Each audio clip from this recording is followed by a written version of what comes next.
अस्सलाम वालेकुम। सब्सक्राइब कीजिए इतिहाद उर्दू टीवी को अपने मोबाइल पर देखने के लिए रेड कलर के बटन को प्रेस कीजिए और घंटी भी दबा दीजिए। अस्सलाम वालेकुम रहमतुल्लाहि व बरकातहू। नाज़रीन, आप देख रहे हैं इतिहाद उर्दू टीवी में हूं आपके सामने सीनियर जर्नलिस्ट रफ़ीक नूरी।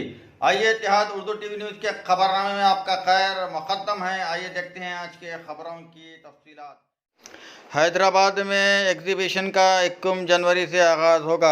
हैदराबाद में कुल हिंद सनती नुमाइश का आगाज़ 21 जनवरी को होगा। रियासती वज़ीर दाखिला महमूद अली 21 जनवरी को दोपहर 5 बजे नुमाइश का इफ्तिताह करेंगे।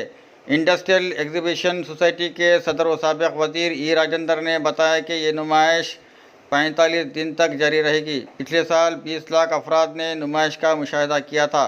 तवक्को है कि इस साल ये तादाद इससे भी बढ़ जाएगी। नुमाइश के पेश नज़र हैदराबाद मेट्रो ट्रेन ने भी अपने वक्त को बढ़ा दिया है।